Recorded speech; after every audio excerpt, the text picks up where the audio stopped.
Esse é o Thales. E esse é o Ike. E nós somos os Sprite Brothers. E bem-vindos a mais uma edição de Descobrindo Personalidade com os Sprite Brothers.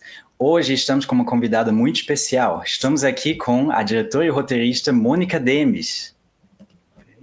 Oi, Mônica. Oi, tudo bom? Tudo bem. A gente fica muito feliz de poder conversar aqui um pouco contigo. O prazer é meu. O prazer é meu de estar aqui com vocês. Adorando estar chegando na Bahia nesse momento. Sim. A gente estava falando aqui, olha a magia da internet. Você consegue conectar as pessoas de todo lugar do mundo e bater esses papos nossos. Na verdade, esse programa aqui funciona por causa disso mesmo. Sim. E com essa vantagem, né, de construir ponte e relações humanas entre os artistas que a gente tem tantos no nosso país, e é muito legal ter essa troca, porque especialmente a arte do cinema, né, é uma coisa, um coletivo, uma arte coletiva, então isso é muito legal poder celebrar, poder bater esse papo com tanta gente interessante. Hoje temos uma diretora muito, muito interessante e muito especial, a gente está muito feliz pela sua presença. Obrigada. Exatamente, estamos aqui para ouvir de você. Normalmente a gente pede sempre ao convidado que conte um pouco, né? Que você conte um pouco sobre você, sobre a sua jornada, sobre o que você faz, para a audiência conhecer você um pouquinho mais. Bom, eu faço filmes de terror psicológico. Normalmente meus protagonistas são mulheres e meu filme fala dos medos e desejos dessas mulheres. Sempre quis fazer cinema, desde pequena. Eu estudei Direito enquanto eu fazia faculdade de cinema. Aí teve uma hora que eu larguei e fui estudar na Espanha. Da Espanha eu fui para Nova York, estudei na New York Film Academy. Depois comecei a fazer meus curtas. Fiz um mestrado nos Estados Unidos que mudou minha vida, que foi o mestrado do David Lynch. Foi uma grande experiência poder ter conhecido esse mestre. E rodei meu primeiro longa lá nos Estados Unidos. O nome do filme é Lilith's Awakening. Ele esteve no Brasil durante 2 anos, no Amazon brasileiro, e agora ele está disponível no Amazon Prime americano. Muito legal. A gente acha isso muito interessante, né, que você, né, assim como a gente também pulou muito, né, de continente a continente, teve essa experiência, então isso é uma coisa muito legal.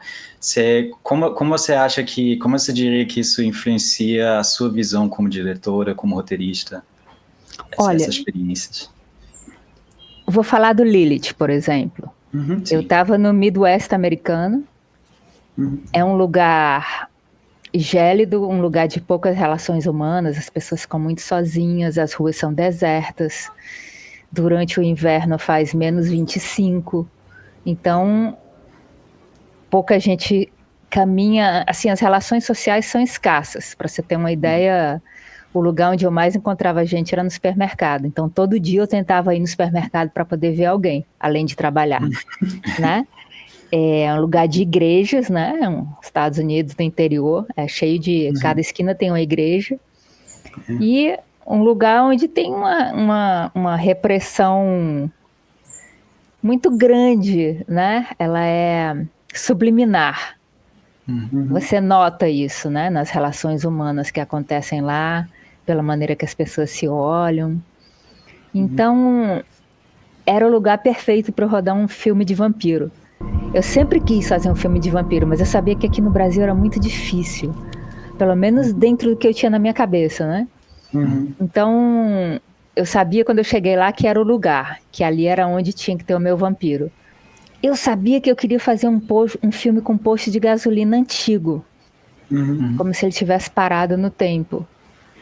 E a gente escolheu 3 postos de gasolina no estado e a gente encontrou o lugar onde a gente queria gravar.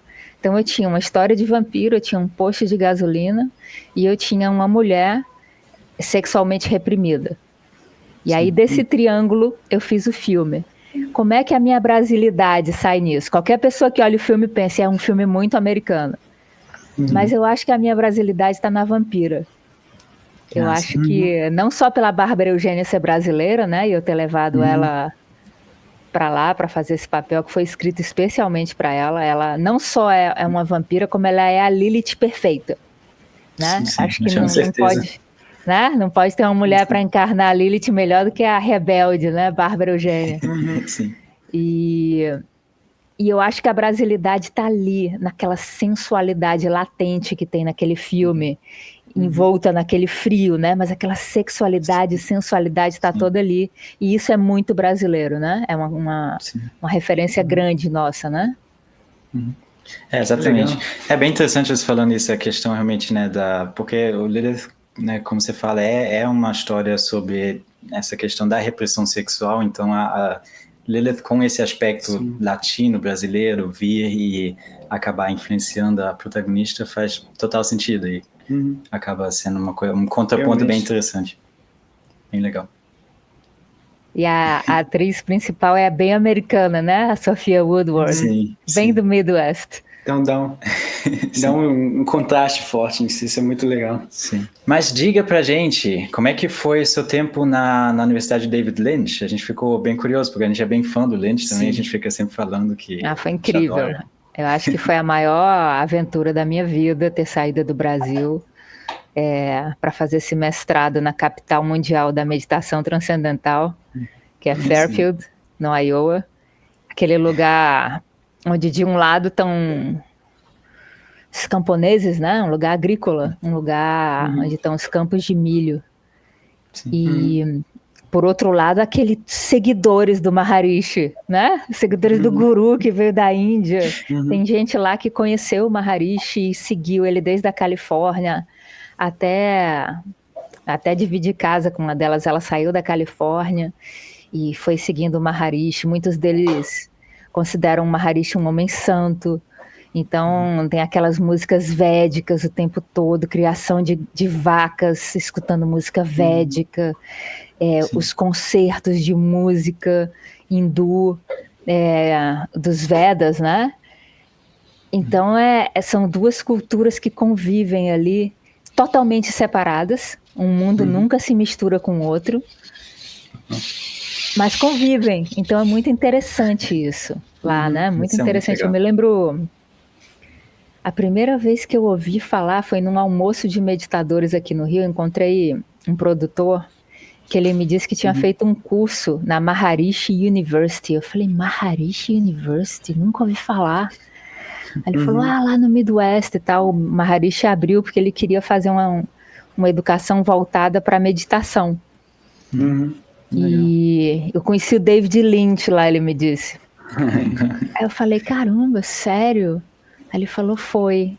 Aí, tipo, um dia depois, ele mandou um link para um primo meu que é produtor também, onde tinha um concurso de curtas, onde eles iam escolher algumas pessoas para estudar, né, nesse mestrado lá do David nos Estados Unidos. E aí, eu mandei um curta que eu rodei na Espanha, o curta se chama Halloween, e você só podia mandar curtas de até 5 minutos. Esse era o único que eu tinha, que tinha 4. Aí mandei, e aí tipo um mês depois me ligaram da universidade dizendo que o meu curta tinha ficado entre os 6 melhores e que eles iam mandar para o Mr. Lynch ver. Que massa, gente, que honra, olha. Uau. Só que ele era muito ocupado e ele não sabia quando é que o Mr. Lynch ia assistir. Eu falei, não tem problema. Aí desliguei e já não podia mais dormir. Pensando que Imagina. O David ia ver meu filme, né? E aí passou um tempo, e aí ele me ligou de novo. Ele falou que o David tinha adorado o curta e que eles iam me dar um prêmio em dinheiro para eu filmar um projeto lá nos Estados Unidos. Uau. O prêmio só dava para rodar um curta nos Estados Unidos. Mas, como eu ia fazer o mestrado durava 1 ano e meio. Falei, porra, eu vou ter que parar minha vida 1 ano e meio, ir para lá, mas como é que eu não vou ganhar um prêmio do David Lynch? Eu vou, né? Mas eu tenho que filmar o meu primeiro longa, então. Eu já tinha feito alguns curtas e eu queria dar o passo. Só que, pô, uma coisa é eu filmar o primeiro longa no Brasil, onde eu conheço um monte de gente, ou o primeiro longa na Espanha, onde eu vivi 13 anos e conhecia um monte de gente. Eu filmar o primeiro longa no Midwest dos Estados Unidos, num povoadinho onde eu não conhecia ninguém, onde a referência grande de lá eram as vacas e o milho. E eu, pô, ficava com aquele medo. Eu falei, gente, mas onde é que eu vou arrumar atores? Onde é que eu vou arrumar técnicos? Mas aí eu fui. E aí foi aquela aventura máxima, né? Eu acordava 8 da manhã e terminava de trabalhar à meia-noite, todo dia por 1 ano e meio. Muito intenso, muito. E o resultado foi ter conseguido rodar o Lilith depois. E valeu muito a pena. Muito. Isso é muito legal de ver, essa coisa de tem que ter a coragem de, mesmo que não tá todas as pecinhas alinhadas ou tá tudo certo, simplesmente dizer vou fazer. Acho que isso é a coragem que um cineasta precisa, uma cineasta precisa. Essa coragem de vamos, mesmo que não tá tudo alinhado, tudo perfeito, vamos aproveitar o que a gente tem e dar um jeito. Nesse caso não tinha nada alinhado. Exatamente. Gente, muito bom. Mas deu legal, certo, tinha o David, né? É o que importa. Exato. O que importa é o resultado final, eu sempre digo. O processo só tem que sobreviver e aí tá tudo bem. Exato. É um processo de sobrevivência fazer cinema. Você tem toda a razão. Sim. É muito engraçado porque a Isabela Nicolai, ela falou em um dos workshops dela que durante a filmagem traz o pior das pessoas à tona. E aí é aquela coisa assim, no set, todo mundo se matando. Aí depois na premiere tá todo mundo feliz, se abraçando e tudo. É tipo isso. Sim. Nossa, eu nunca tinha pensado nisso. O set traz o pior das pessoas. É porque é muito cansaço, estresse. Acho que o cansaço sempre traz o pior lado da pessoa. Eu noto, às vezes, em mim mesmo, que quanto mais cansado eu tô, mais as coisas parecem impossíveis. Acho que quanto mais se cansa, mais tem o risco disso transparecer.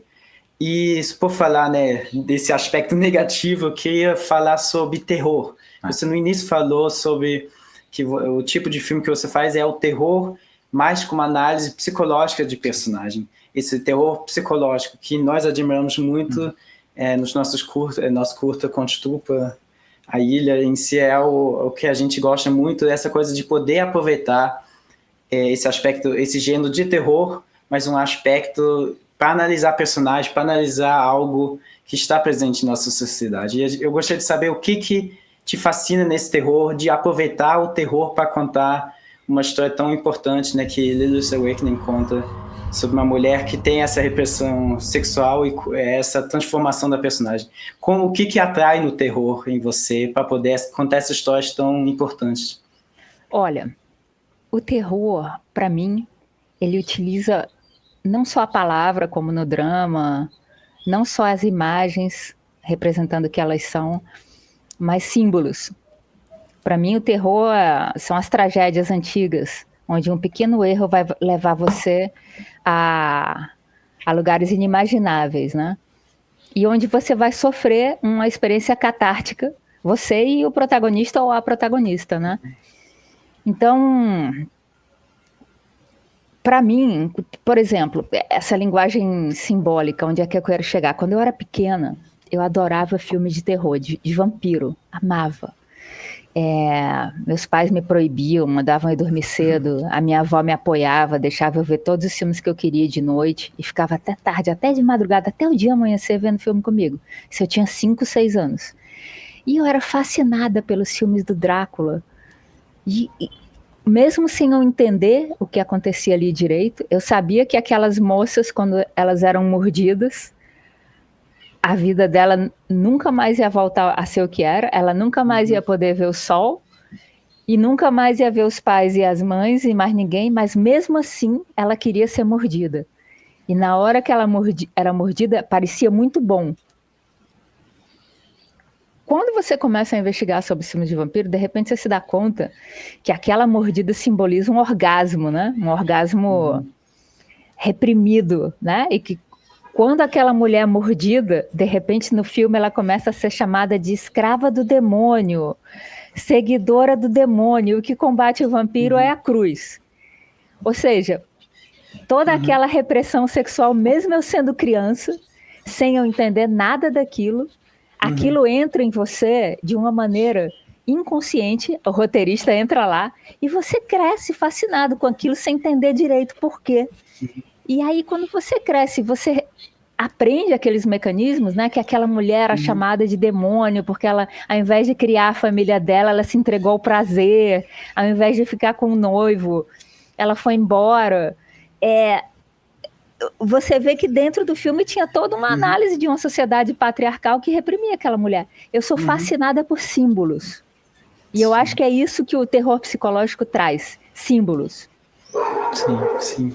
Isso é fascinante. Realmente, essa narrativa... Os cachorros aqui estão agitados um pouco, querem participar da conversa. Mas de justamente realmente pegar uma linguagem simbólica e representar essas temáticas é realmente muito interessante. Porque o próprio Lynch faz isso, né, cara? O tempo todo nos filmes dele. Sim, exatamente. Não é terror, né? Mas é o símbolo, e você fica com aquilo e você não sabe por quê. Sim, eu acho que o terror é o que você sente, né? O terror, ou fantasia no caso, acho que dá uma chance de você analisar algo da nossa vida real de uma outra forma. Essa simbologia você pode talvez ver o problema de outra forma e assim ter um novo entendimento de um tema, um novo entendimento de um sentimento. Isso é muito legal. Sim. Um entendimento instintivo. Né? Mais que intelectual. Isso é muito legal, né? Exatamente. Isso. Como você disse, que como criança você já sentia, né, a sensação que aquilo transmitia, mesmo ainda não entendendo a temática completamente, mas sim, é algo emocional mesmo. Muito legal isso mesmo. Sim. Vocês assistiram Mulholland Drive? Sim. Cara, a primeira vez que eu vi Mulholland Drive, eu sonhei 3 noites seguidas com a mesma cena. Ela ficou dentro da minha cabeça. Entrou. Aquela quando ele fala, não hay banda, não hay fiesta, é todo uma ilusão. E ele fala em espanhol, né? Sim. Mas essa coisa de o poder do audiovisual, ou até, né, no caso, o estilo do David Lynch, é essa coisa de algo que você não entende como só intelectualmente, mas instintivamente, da natureza humana. Você sente os filmes dele. Você às vezes não entende eles, mas você sente algo no... É uma coisa quase onírica, na verdade, mesmo de sonho mesmo. Assim, uma sensação, é a linguagem dos sonhos. Tanto que até você sonhou depois, né? Exato, ele entrou. Exatamente. Acabou mexendo com a sua mente e já implantou o sonho. Mas isso é muito fascinante mesmo. O poder do audiovisual de contar de uma forma onírica e tocar nesses arquétipos que estão lá e trazer mensagem. É muito, muito legal. Acho que o que eu gosto muito do cinema é que ele tem histórias que só dá para contar pelo audiovisual. Existem histórias que você só consegue escrever pela literatura. Existem coisas que talvez só uma performance de teatro realmente consegue. Existem coisas que você só consegue transmitir no mundo audiovisual. Isso é muito legal, as artes, de aproveitar o melhor que tem desses meios de contar suas histórias. E o cinema tem um potencial muito de tocar a alma em si, de uma coisa que vai além de algo que você pode falar, você poderia falar. Acho que existe algo universal, uma linguagem universal muito legal no audiovisual. Sim. Às vezes, o lugar que você está e... Vocês meditam? Sim. Esse lugar onde eu estava lá nos Estados Unidos, como eu falei, era a capital mundial da meditação transcendental. Então, eles têm um Duomo, que é um lugar onde os siddhas vão. Siddhas é quem está no grau avançado de meditação. E aí tem os flying yogi. Eles ficam fazendo um movimento enquanto eles meditam, onde supostamente eles voam, mas é um voo mental. E todo dia, na mesma hora de manhã e no final do dia, eles vão para lá meditar. É como se fosse um culto quase, né? Porque todo dia todo mundo vai junto para esse lugar e se encontram e tal. Mas enfim, no primeiro semestre que eu estava lá no primeiro ano, aliás, que eu estava na universidade, eu fiquei hospedada numa casa com 8 meninas. A gente dividia a casa, e na frente da casa era o Duomo, onde aconteciam essas meditações. E aí eu me lembro que uma noite eu voltei. Eu não me lembro de onde eu estava vindo, o que eu estava fazendo. Eu sei que eu devia estar Não, era no primeiro semestre ainda. Eu ainda estava pensando no roteiro do filme e tal. E aí eu fui pro quarto. Eu me lembro que na hora que eu encostei a cabeça na cama, de repente eu comecei a ver várias imagens que eu nunca tinha visto na vida. Mas era muito rápido, tipo... E eu, caramba, não vai parar nunca. E eu pensando, de onde que vem isso? Eu pensei, será que é lá da frente? E aquelas imagens me atravessando. E aí passou um tempo. Sim. E aí, de repente parou, tipo um boom, assim, pá, parou. E aí no que parou, eu não sei se eu devo contar isso aqui, mas enfim, no que parou, tava o David Lynch dentro do meu quarto sentado me olhando. Assim. Uau. Aquela cara dele. Aí eu abri e fechei o olho, ele continuava lá. Aí eu pensei assim, eu vou tentar ficar o máximo tempo com o olho aberto para não dormir, porque se eu dormir ele vai embora.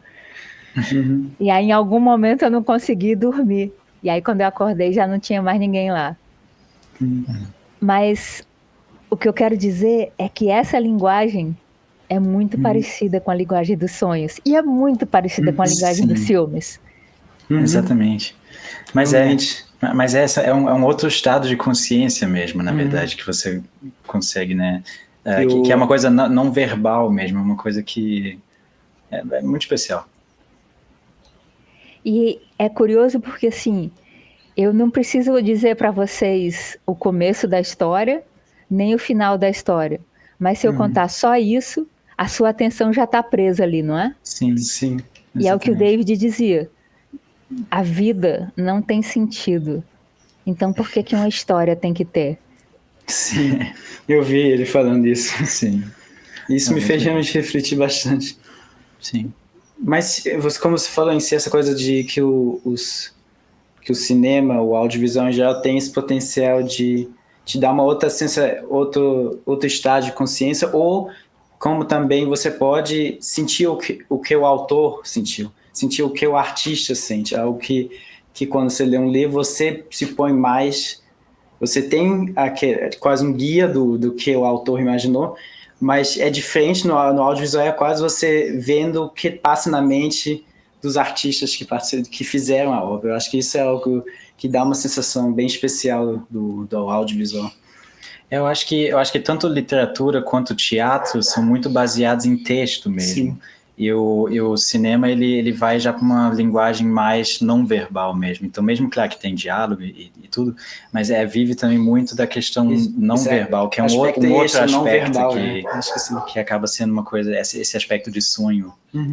Eu tenho a pergunta para vocês, eu posso fazer agora ou tenho que esperar? Daqui a pouco. Tá. Mas na verdade agora, já tá. Sim. Tá. Mas guarda aí rapidinho. Na verdade Vamos já tá então, quadro. A gente está num momento bom para fazer o nosso primeiro quadro, que é o Espelho Mágico do Tempo. Isso. Aí a gente começa com esse primeiro. Tá. Espelho Mágico do Tempo, para quem está assistindo aqui pela primeira vez, é basicamente um quadro em que a gente vai deixar a Mônica deixar uma mensagem para a Mônica mais jovem, basicamente aquela que está começando ainda com sonhos e pensando o que vai fazer da vida. Estava vendo os filmes de vampiro. Estava vendo os filmes de vampiro. Aquela é bem pequenininha. Sim. E aí é isso, aí a gente vai deixar você aqui e você pode deixar uma mensagem. O que você falaria para ela? Acredita em você. Você vai conseguir. Uau, muito legal. Mas direto ao ponto. Mas essa é isso a maior essência, realmente fazer e continuar. E acreditar. Não desistir. Sim. E acreditar, ter autoconfiança. Mas, muito bom. Bom, agora então, a gente pode ir para a pergunta. Já que você já tem a ideia, então a gente pode trouxe aqui. Esse é o quadro Pergunte aos Bright Brothers. O que atrai vocês no cinema? Ok. Também muito bem formulado, muito direto. Peraí, deixa eu botar na gente aqui. Ok. Você quer começar? Pode ser. Então. O que atrai a gente no cinema, acho que a gente já falou um pouco aqui, que em si essa linguagem, porque o cinema, o audiovisual, para mim, é uma linguagem universal da humanidade. E nós somos brasileiros alemães, Então a gente viveu, desde pequeno a gente já viveu entre dois mundos que não poderiam ser mais diferentes. Você que viveu no exterior, em vários cantos do mundo, sabe quão diferente pode ser, né? A cultura, a geografia, todos os aspectos não poderiam ser mais diferentes. Mas o que eu senti, minha paixão pelo cinema é essa coisa de existe algo que une todos nós nesse plano terrestre, nesse globo em que a gente vive, que existe essa linguagem verbal do audiovisual, algo que você pode conectar com todo, que pode superar até barreira linguística. Isso é fascinante, poder contar histórias que podem mexer nessa essência humana e que talvez pode trazer todos nós um pouco mais próximo, para todos nós podermos viver em mais união e viver mais feliz um com o outro. E acho que isso é o que mais atrai em contar histórias pelo cinema, pelo audiovisual. Na verdade, ele já falou muito bem, um bom resumo, na verdade, de grande parte. Tanto que até o nosso site, a gente tem lá 2 irmãos e um sonho, unir através do cinema. Então, tem esse aspecto de que o cinema, né, pessoalmente para mim, eu acho que é uma coisa muito legal, que é uma arte que pode ter muitas camadas diferentes, assim, né? Pode ser, por exemplo, um filme pode ter um aspecto, vamos dizer assim, mais popular, que acaba, né, atingindo uma pessoa já direto numa camada, né, subconsciente, que a pessoa sente, está envolvida, mesmo que não sabe talvez por quê, mas ao mesmo tempo pode trazer camadas simbólicas a mais extra, né, tanto visuais quanto auditivas. A gente também, por exemplo, a gente gosta muito de trabalhar com trilha sonora, né, ou compõe as nossas trilhas. Então, de realmente trazer assim, um subtexto a mais simbólico em outras camadas que você pode também, se você quiser conscientemente depois analisar e ver, pode trazer outras mensagens. E também, por outro lado, trazer mensagens sociais importantes e relevantes para que as pessoas reflitam. Então, acho que isso é algo que a gente acha bem interessante de contar. E a gente admira bastante no seu trabalho, que, né, Link's Awakening tem essa mensagem muito profunda. É um filme de terror, mas não é um filme de terror com a intenção de só dar o sentimento de medo. É uma forma de explorar um sentimento humano, explorar um sentimento que muitas mulheres passam, e acho que isso é o legal, de poder contar algo que é relevante e atemporal. Às vezes, nessa questão aqui, tem um pouco esse preconceito com filme de terror, de ser só algo raso, que só existe para botar medo, ou para adolescente curtir tudo e não trazer uma mensagem, botando assim como se fosse um oposto de filme de arte, né, no caso de que traz uma mensagem. Mas a gente acha que o filme de terror, ele seria, na verdade, algo que pode fazer isso. Então, isso é muito legal que você faz isso, é uma coisa que a gente admira isso no seu trabalho, que você traz isso de não terror só ser algo raso, e sim mostrar que terror pode contar mensagens profundas, como os outros gêneros em si. Sim. Adorei a resposta de vocês, obrigada no final. Mas é sério, quando a gente estava assistindo, pensei, gente, muito legal, mais filmes deveriam ter, tirar esse preconceito, ou seguir o molde, vamos fazer só para assustar, e sim usar o terror como elemento para explorar uma faceta humana. Eu acho que a gente admira isso muito, de poder usar, né, esse aspecto de medo como uma forma de terapia, de certa forma, uma forma de explorar porque quando a gente tem que enfrentar os nossos demônios, que nos filmes podem ser mostrados de forma metafórica. Isso é muito legal. Vocês assistiram esse filme de terror que concorreu ao Oscar? A Garota da Agulha? Ainda não. A gente está na lista. Sensacional. A gente é muito curioso. A gente está muito curioso. Me surpreendeu muito, porque eu gosto de não ler nada sobre o filme. E ver como quem acabou de nascer. Sim. Cara, o filme deu uma volta, ele me surpreendeu de tal maneira. Isso é muito bom. Igual aquele Let Me In, vocês viram? Let Me In é qual? O nome é muito familiar, mas não sei. Não dá spoiler não, mas o Let Me In, cara, ele tem um giro. Eu vi assim... A gente vai ver. Eu já ouvi o nome, mas acho que ainda não vi não. Eu gosto mais da versão americana. A maioria das pessoas gosta mais da versão sueca. Ok. Mas eu entrei no cinema sem saber do que era o filme. Eu comecei a achar que o filme era de uma coisa. E aos 30 minutos o filme deu um giro. Esses são os bons filmes. Falando isso porque acontece esse na Garota da Agulha também. Esse mesmo giro. Sim. Incrível. Mas isso eu acho que um roteiro bom tem que ter esse aspecto de que você acha que está indo numa direção, muda completamente, mas essa mudança, depois que você terminou de assistir, pensa, gente, isso foi realmente a melhor história que poderia ter sido contada, mesmo que eu não estava esperando, isso realmente me levou numa montanha-russa de emoções. Isso é realmente muito bom. Quando um filme consegue isso, não, porque se você sabe, você consegue adivinhar o que vai acontecer, é chato em si. O filme tem que conseguir isso, esse sentimento. É muito legal quando ele consegue. Sim. Totalmente de acordo. Sim. Bom, então esse a gente vai assistir. Eu só queria aqui rapidinho ainda fazer uma pergunta para o pessoal que está assistindo aqui, a ficar sabendo no que você está trabalhando no momento. Conte um pouco o que pode contar. Nossa, eu estou trabalhando em tanta coisa no momento, mas tem 2 projetos que estão bastante na minha cabeça ultimamente. Um é no Conservatório de Música.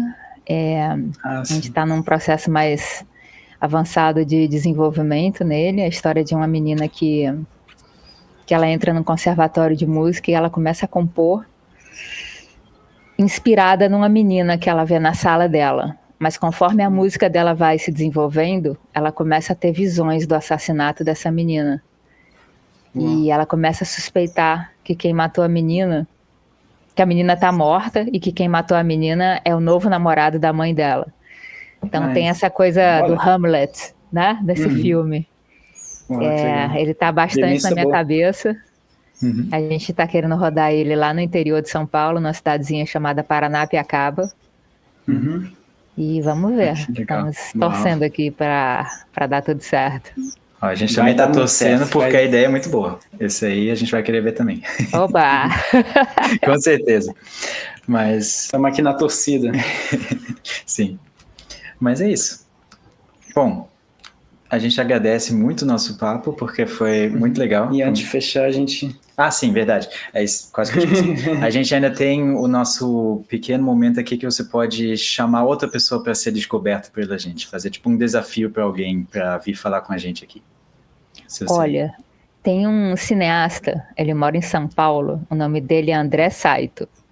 Ele teve um curta no Festival de Cannes, agora no ano passado, e eu acredito muito no talento dele e na força oriental e brasileira que aquele cara tem. Então é isso, eu chamo aqui o André Saito. André, se você estiver me ouvindo, vem, você vai gostar. Então ótimo, perfeito. Vamos chamar ele. Sim. Muito bom. A gente agradece pela sua presença, foi um bate-papo maravilhoso, dá vontade de conversar por horas, mas por aqui a gente vai concluir. A gente agradece muito por ter participado, por ter contado. Obrigada a vocês por esse convite lindo. Contar um pouco da sua arte, foi muito, muito, muito bom. Adorei compartilhar com vocês esses momentos, vocês são demais, os dois. Perfeito. A gente adorou ouvir, poder escutar o seu processo, as suas experiências, foi maravilhoso.